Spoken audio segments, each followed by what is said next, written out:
We are back on the WHHI News. Debbie Lynes joins us now.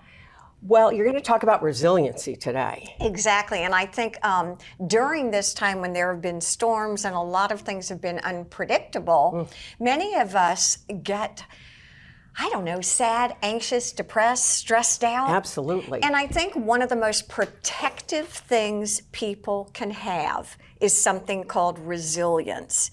And resilience is simply the ability to bounce back. Is that something that you naturally have, or you can learn or call on resources to get? I think that, yes, to all three of those responses. Some people are naturally more psychologically resilient. Things just don't bother them as much. Lucky people. Yeah, lucky people. I'm not like that.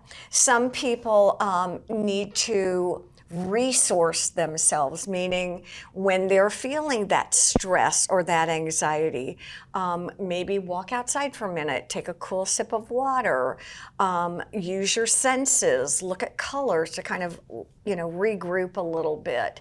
But there's always ways to learn resilience. And it's really interesting. I tell people all the time, especially parents, if there's one thing you can teach a kid and one thing that will help them more than anything at all, it is resilience. If I get an F on a grade, who cares? If I miss a T-ball shot, oh well, next time.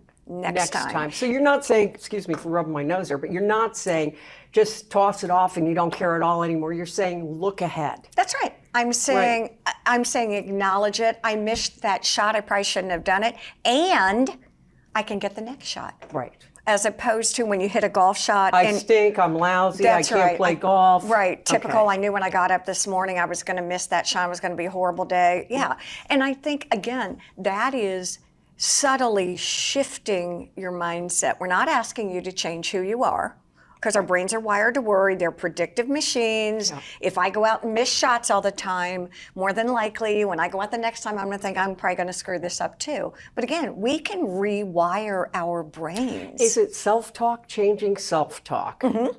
That's tough. It's very difficult. But the way to do it is, if I have a healthy self and an unhealthy self, and I feed my unhealthy self through negative self-talk, what gets stronger, my healthy self or my unhealthy self? So what happens if I drop something and I say, oh, Allie, you idiot? What do I do? Well, most of the time, if you do that, you go, yeah, that was kind of a dumb thing to do, but accidents happen. You ignore, and I keep looking here because I look at my hand as a brain model. Okay. And my emotional piece of my brain model is in here. Okay. Okay. Mm-hmm. And so when something happens, actually it happened to me the other day. I got up and I had coffee, and I knew if I tried to take the rest of the laundry to the machine, I'd probably spill my coffee, and I did. And I put it down and I was ticked. Okay, and I would typically go into a negative like, oh, spiral. Debbie, yeah, you're such an you idiot. Should have done that. Right. And, why do you always do that? Right. And I used my hand. I just sort of acknowledged it. I said, you know what? You kind of knew that was going to happen, and so what? It happened. At the end of the world, you clean it up and you. That's exactly right. Yep. And next time I'll try to be a little bit more mindful, and all that means is paying attention. Right. So we're tying together all of these words that are in people's vocabularies and language, but we're putting them into practical applications, and that's half the battle. Oh, it sounds like it could work eventually, right? It will work. Okay. It does work. Again, it's what you feed. Okay. If you feed the healthy, 80% of the time we'll feel good about it. Well, Debbie Lynes, it's always Mind Your Health, your segment here, and I know lots of people appreciate it. Thanks for joining us. My pleasure. Don't go away. Coming up next, we'll get one perspective on gas vehicles versus electric vehicles. We'll be right back.